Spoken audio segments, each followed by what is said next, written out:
تقدیر سے پہلے خدا بندے سے خود پوچھے بتا تیری رضا کیا. 1940 میں مسلمانوں نے اللہ کو اپنی مرضی بتائی تھی, رب ہم یہ چاہتے ہیں, we want this to happen, we don't care what the difficulties are, we are willing to pay every price. کہا گیا 50 لاکھ شہداء دینے پڑیں گے, we accept. اپنے گھر باہر چھوڑنے پڑیں گے, we accept. جان مال عزت آبرو کی قربانی دینی پڑے گی, it's worth it. تمہیں مستقبل کا اندازہ نہیں ہے, مستقبل تاریخ بھی ہو سکتا ہے, we'll take the risk. تو اللہ نے کہا ٹھیک, جب تم نے اپنی رضا مجھے بتا دی اور اس پر میں نے یقین محکم کے ساتھ ایک مہر لگا دی ہے کہ پتھر کی لکیر ہے کہ پاکستان بن کر رہے گا, تو لو تمہیں میں وہ قائد بھی دیتا ہوں جو نکاح بلند اور سگند النواز اور جعفر سوز, اور تحفے کے طور پر ہم کو قائد اعظم محمد علی جناح اللہ کی طرف سے تحفے میں دیے گئے. آپ اس ملک کا مستقبل ہم سے پوچھتے ہیں. آئیے پہلے آپ کو تھوڑا سا اس پاکستان کی اسپریچول ڈائمنشن کے بارے میں بتائیں, اس کے بعد اس کی جیو پالیٹکس پہ آئیں گے. علامہ اقبال تو اپنے وقت کے فقیر قلندر درویش وقت, اس میں تو کوئی شبہ نہیں, ان کی زبان سے جو خوشخبریاں تھیں انہوں نے تو ہونا ہی تھا. لیکن علامہ اقبال نے جب قائد اعظم کو چنا اس بات کے لیے کہ آج مسلمانوں کی قیادت آپ نے کرنی ہے, تو قائد اعظم کے ساتھ ایک فوج تیار کر کے ان کو دینی تھی. بہت سا کام تو خود علامہ اقبال کر کے گئے تھے,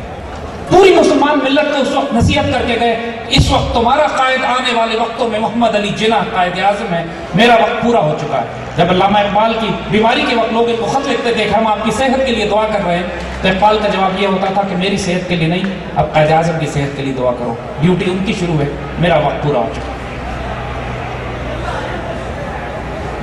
اس وقت کے جو بڑے بڑے علماء تھے, ایک بہت بڑی تعداد میں جمعیت علماء ہند کے تمام علماء ہندوستان کے, انہوں نے قائد اعظم اور علامہ اقبال کی شدید مخالفت کی. وہ کانگریسی مولوی سے جنہوں نے پاکستان کے نظریے کی مخالفت کی, آئیڈیالوجی آف پاکستان کی مخالفت کی, ٹو نیشن تھیوری کی مخالفت کی. لیکن اللہ تعالیٰ نے قائد اعظم کی مدد کرنے کے لیے بڑے بڑے علماء اور فقراء کے ساتھ اس وقت کس طرح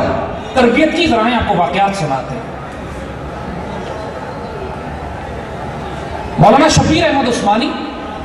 بہت بڑے عالم دین, اور اتنے بڑے کہ 14 اگست کے بعد پاکستان کا جھنڈا چڑھانے کی سعادت بھی آپ کو ملی اور قائد اعظم کا جنازہ بھی آپ نے پڑھایا. شبیر احمد عثمانی سے لوگوں نے یہ پوچھا کہ جب تمام بڑے بڑے علماء قائد اعظم کی مخالفت کر رہے ہیں تو آپ کیوں قائد اعظم کی حمایت میں اپنا سر دھڑ کی بازی لگائے ہوئے ہیں؟ حال یہ تھا کہ اس وقت کے تمام کانگریسی مولویوں نے کفر کے فتوے جاری کر دیے تھے, شبیر احمد عثمانی پر بھی اور مولانا اشرف علی تھانوی پر بھی, اس لیے کہ انہوں نے اپنا پورا وزن قائد اعظم کے ساتھ ڈال دیا. مولانا اشرف علی تھانوی نے تو یہ اپنی بیوی سے کہا کہ مجھے اچھی طرح اللہ کے ولیوں نے, فقیروں نے, مجذوبوں نے بتا دیا ہے کہ 1947 میں پاکستان بن جائے گا. اگر میں زندہ رہا تو میں پاکستان جا کر ہجرت کر کے پاکستان میں آباد ہو جاؤں گا, اگر پاکستان سے پہلے میں وفات پا گیا تو تم ضرور جانا پاکستان اور پاکستان جا کر زندگی گزارنا. 1942-43 میں اشرف علی تھانوی صاحب کا انتقال ہو گیا. ان کی بیوہ پاکستان بننے کے بعد پاکستان آئیں اور لاہور میں قیام فرمایا اور یہاں انتقال کیا. اشرف علی تھانوی فرماتے ہیں کہ مجھے روحانی طور پر اللہ کے ولیوں نے روحانی طور پر اشارے ہو چکے ہیں کہ یہ ایک بہت بڑا کام امت و ملت کا ہونے والا ہے, اور دل جگر اور جان کے ساتھ اس میں اپنے آپ کو قربان کرتے ہیں. پاکستان کی بنیادوں میں ایک اسپریچول ڈائمنشن ہم کو بہت شروع سے نظر آتی ہے. شبیر احمد عثمانی سے جب یہ پوچھا گیا تو فرماتے ہیں, اب ذرا حوصلے سے سنیے گا یہ بات ویڈیو ڈاکومنٹڈ بھی ہے, جن لوگوں نے شبیر احمد عثمانی سے خود سنا اور کتابوں میں بھی چھپی ہوئی ہے. شبیر احمد عثمانی رحمۃ اللہ علیہ فرماتے ہیں کہ میں خود شروع میں قائد اعظم کے بارے میں بہت شک میں مبتلا تھا کہ یہ شخص جو انگریز ظاہراً دیکھنے میں نظر آتا ہے, انگریزی لباس پہنتا ہے, انگریزی بولتا ہے, اردو جانتا بھی نہیں ہے,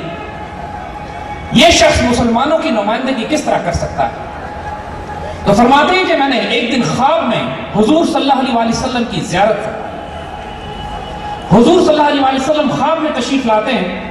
اور آپ کے ساتھ قائد اعظم کھڑے ہوتے ہیں, اور حضور ان کی طرف اشارہ کر کے فرماتے ہیں کہ اس کی مخالفت نہ کرنا, یہ میرا مجاہد ہے. میرے بچوں, if you realize مسلمان اسپرچل فلسفی میں حضور صلی اللہ علیہ وسلم کی طرف سے براہ راست کوئی انسٹرکشنز آنا، اتنی انٹینس اسپرچل وزڈم ہے، اتنی انٹینس اسپرچل ڈائریکشن ہے یہ، جس کا انکار نہیں کیا جاتا۔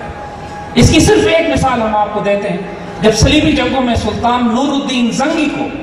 اس صلیبی جنگوں میں حضور صلی اللہ علیہ وسلم نے خواب میں آ کے اشارہ فرمایا کہ 2 صلیبی مدینے میں مجھے تنگ کر رہے ہیں، ان کا جا کے سر قلم کرو، تو اس حضور کی اشارے پہ خواب پر سلطان نور الدین زنگی نے اپنی فوجوں کا دستہ تیار کیا، مدینہ پہنچے، اور وہ واقعہ آپ کو یاد ہوگا کہ جب پورے مدینے کے شہریوں کو بلا کے انہوں نے تلاش کیا، 2 صلیبی تلاش کیے جو حضور کے روضہ مبارک میں خندق کھود کے جسم مبارک کی بے حرمتی کرنا چاہتے تھے۔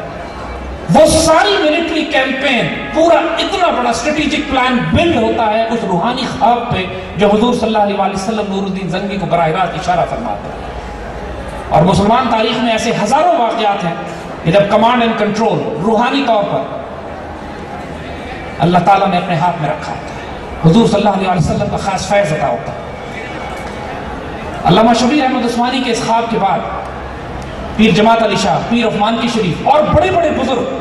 جن کو اپنے طور پر وہ روحانی ڈائریکشن تھی کہ یہ پاکستان کیا ڈیوٹی اور کیا رول ہے، کیا بننے والا ہے، ہونے کیا والا ہے اس پاکستان کے ساتھ۔ میرے بچوں، آپ کو صرف ہم تھوڑی سی ایک بات بتا دیں،